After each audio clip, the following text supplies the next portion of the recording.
After decades of Freddy Krueger movies, it's easy to forget where this killer came from and why he became so iconic. So we're taking a deep dive into the man behind the third-degree burns. From his monstrous conception to his showdown with Jason, here's Freddy Krueger's backstory explained.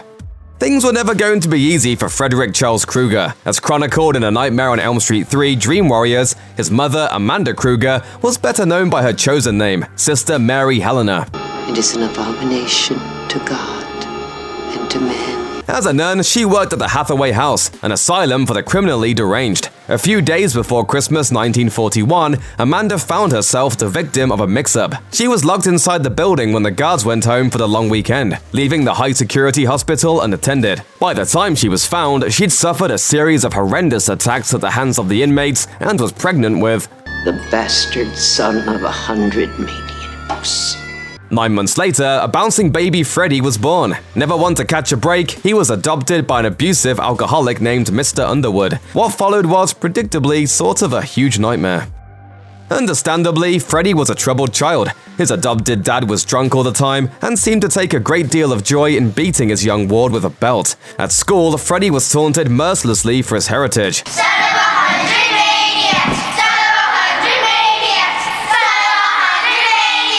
He started to exhibit the telltale signs of a fictional serial killer, killing the class hamster and getting a kick out of cutting himself with a straight razor. Sadly, young Frederick never experienced a personal metamorphosis, and on one particularly unfortunate day, unable to stomach the constant tirade of abuse from his adoptive dad, Freddy jammed his razor blade deep into the eye socket of his father figure. It could be argued that this was where any hopes of a happy life died, and the Springwood slasher was born.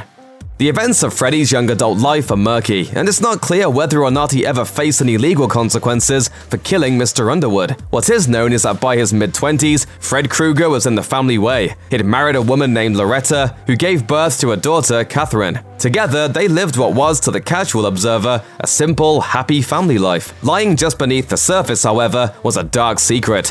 Freddy, unable to stem his unquenchable bloodlust, had constructed a secret room in the family's suburban home. Inside, he kept a series of homemade weapons, newspaper clippings, and memorabilia from his off-hours hobby, which was slaughtering the children of Springwood, Ohio, as a mysterious killer known as the Springwood Slasher. But I made them pay. I took all their children away from them. Marriage is, if nothing else, based on trust, and the Krueger's home life hit a speed bump when Loretta discovered Freddy's macabre man cave. Freddy killed his wife in front of their young daughter, was arrested for the deaths of numerous local children, and Catherine was put into foster care under a new name. The arrest and subsequent trial of Fred Krueger sparked high tempers in the good folks of Springwood. The evidence condemning the Springwood slasher was damning, and justice for the roughly 24 children who died by his beknifed hand lay on the line. Unfortunately, thanks to a misplaced signature and a drunken judge, Krueger was set free, despite clearly being guilty. Well, the lawyers got fat and the judge got famous, but somebody forgot to sign the search warrant in the right place, and Krueger was free just like that. The parents of Springwood, however, were less than inclined to follow suit. The good folks of Springwood formed an old-fashioned vigilante mob, trapping Fred and soaking him in gasoline before lighting him on fire. Little did they know that, as they watched the building burn to the ground, Krueger was being approached by dream demons. These supernatural entities offered Krueger the opportunity to carry on his sadistic ways indefinitely as their otherworldly antagonistic agent. We know what you want. I want it all! Of course you do. Then open up. And you shall be Forever!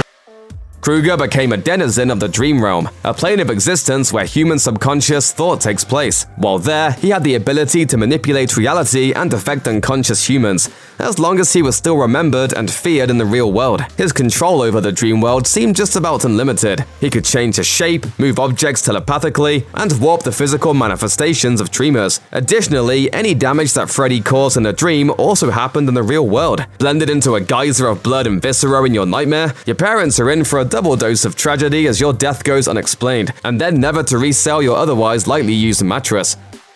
Being on the Dream Demon payroll has plenty of pluses, but it's not without some downsides. For one, you're pretty well stuck in the dream realm, a supernatural blend of the collective unconscious. Re-entering the physical plane leads to nothing but trouble for Mr. Krueger, who becomes susceptible to pain and even death.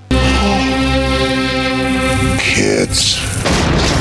In the meantime, life in the dream realm can be every bit as frustrating. Generally speaking, Freddy can only consume the souls of the residents of Springwood, barring outside intervention. Even then, the powers only work when the good folks of Springwood harbor a healthy level of active fear regarding Elm Street's favorite burn victim. If nobody remembers Freddy, he's nothing more than a bad dream.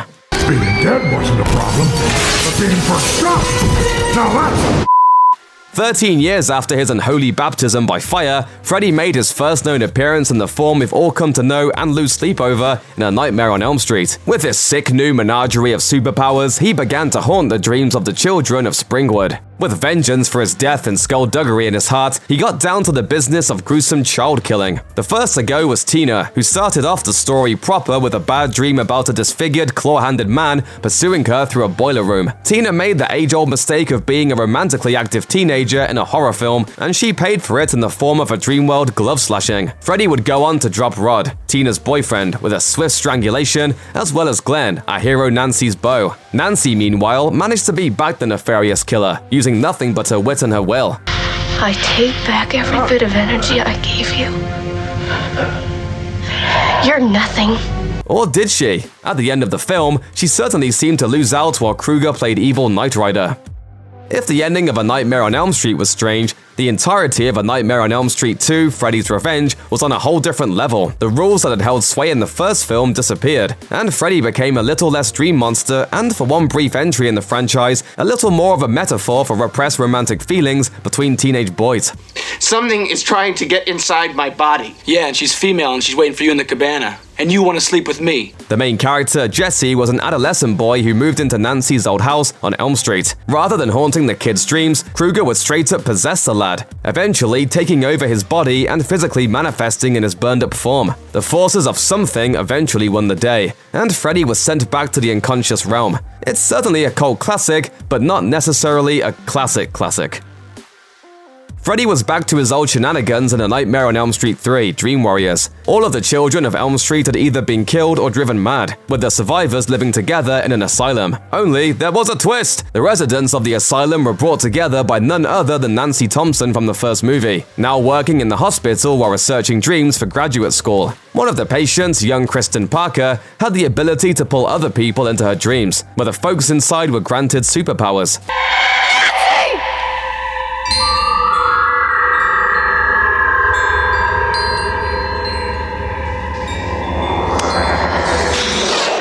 Freddy, it turned out, could be defeated if his bones were buried and sanctified, which was something the good guys learned from the ghosts of his dead mother. Freddy wound up down for the count thanks to a hasty burial, and nobody ever heard from him again. Only they did. A Nightmare on Elm Street 4, The Dream Master, saw Freddy's return as Nightmare on Elm Street sequels usually do. Here, he bounced back in a big way and put down all those pesky kids from Dream Warriors like he was living some Scooby-Doo villain's power fantasy. He was taken down by Alice Johnson, a teenage sleep messiah and, quote, dream master capable of manipulating good dreams the way Freddy controlled the bad. How do you handle your nightmares? My mom taught me when I was little.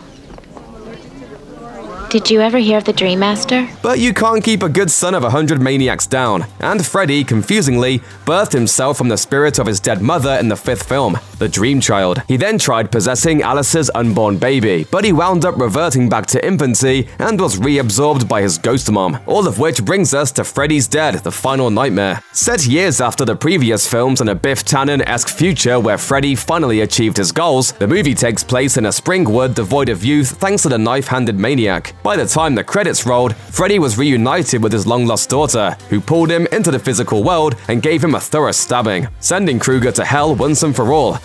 Ish.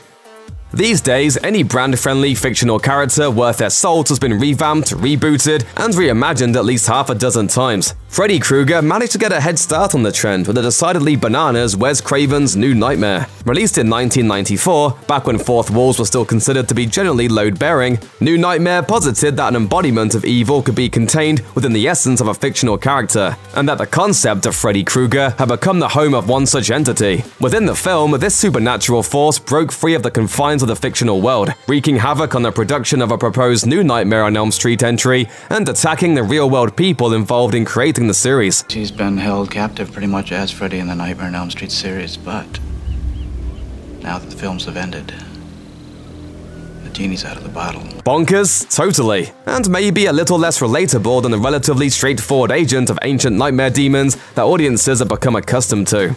A monster is only as good as its over-the-top smackdowns, and Freddy Krueger has a decent history of playing King of the Hill with other fictional freak shows. The most famous of these came in the form of 2003's Freddy vs. Jason, the critically panned but long-awaited cross-promotional extravaganza. If things went just a little bit differently, Freddy would have had a whole new fight on his unwieldy knife hands. According to the screenwriters on Freddy vs. Jason, one potential ending that was scrapped over rights issues involved Krueger and Jason in hell together, being taunted by Pinhead of the Hellraiser series. Luckily enough for fans who felt like there was beef left unsquashed by the crossover, a sequel comic was released a few years later, and it added one thing that can, mathematically, only improve on as a product sprinkled in liberally: Bruce Campbell. The 2007 miniseries Freddy vs. Jason vs. Ash is difficult not to love. Out from the self-aware 90s and the kind of a drag early 2000s came the dark age of gritty, ill-received reboots. And lo, there was 2010's A Nightmare on Elm Street. Jumping in at the tail end of that couple of years when superheroes weren't quite 100% viable money-printing machines and nostalgia still seemed like the Hollywood team to beat, the Nightmare on Elm Street reboot had all of the hallmarks of its time. Heavily colored filtered, devoid of comic relief, and starring a lead actor who was probably too good for the material. It spoke its truth. Hey, it seemed to say to the world. What if Freddy Krueger, generally the only person in these movies who seems to be having a good time, was just gross and creepy and looked like a girl for Fallout 3? How's this for a wet dream?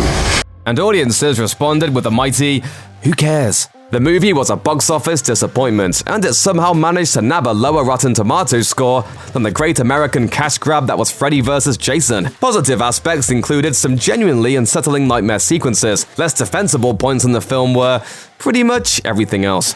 Check out one of our newest videos right here, plus even more Looper videos about your favorite movies are coming soon. Subscribe to our YouTube channel and to the bell so you don't miss a single one.